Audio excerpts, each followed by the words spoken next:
Okay, good morning all. Today I'm trying to go over how to read the F038 style lock without actually picking it. In case you're having a bad day, arthritis, whatever, what have you, you're just not feeling it that day. Some days we can pick locks better than others. Basically, these locks are wonderful. The door locks, you can read them without picking them. Basically, you just pick each wafer one by one, and this is how it works.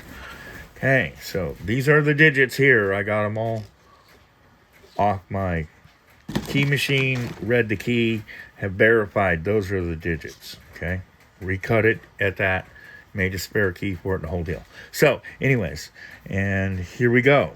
Okay, so you're gonna go in and find spring direction to indicate where you're gonna be picking from, which direction you're gonna be picking from. So you know you're going to be picking towards a number. These locks pick easiest this way, counterclockwise. So I'm doing that rotation. And every time you go in to pick, you're going to apply pressure. You're going to move the arm away as far away from, you know, where you need to be, where you need the starting point. You know what I'm saying. Anyways. So then you move it down, and number one, it's so close to the bottom, and it's a 1, so it basically just sets at 1. It just goes all the way down. So you basically can assume that's a 1. All right, and then we're going to go to 2. Now 2, we're going to apply pressure like we're picking it. Where it stops, you're going to move it one wafer after you release tension, and then lock tension again, and then that's where your wafer's been set, so you can read wafer from there. That individual wafer is set. If you move it one increment, as soon as you feel resistance, and we got a 2 reading on number 2. Okay, so we'll go to 3. We're going to release tension. So the wafer's reset. We'll go to 3, move the arm all the way away from the number that we're pulling to. Okay, we'll move the arm down. Whenever it feels resistance, release the rotational pressure, move it in 1, boom, lock it in, give it some tension again, and then read it. And then on 3, we have a 4. And what's it reading? A 4 perfectly, okay? So we'll move to 4, which is a 4. You can see it's a 4. 4 is 4. Again, so we're going to release all the tension, kind of reset the wafers, move it down towards the number to set the wafer. Where it stops, release tension, move it in 1, lock tension, and then read it. And again, it's a 4. Okay, so it reads a 4. And then we'll go on to 5.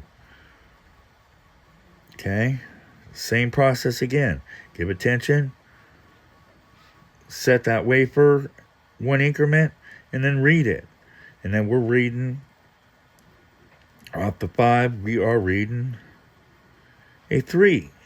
Okay, 5 is a 3. Okay, and then you can't see it. The 6 is a 3 too, but it got rubbed off. So we'll go to 6 just to verify. Okay, and the same process again. Once you feel resistance, let the tension go on the rotation, move it 1 increment, lock it in on the rotation again, so that wafer's set and actually locked in, but it's not really, it's floating in between. It's set, it's set, so it's floating, it's where it should be for a read. And then we got a 3 perfectly reading on 6. And 6 is perfectly a 3. So that's how it's done. That way you don't have to worry about, picking the lock. Even though these are really actually pretty easy locks to pick. I have other videos of me picking it. Quickie. It's like under a minute after you get warmed up and you're on it.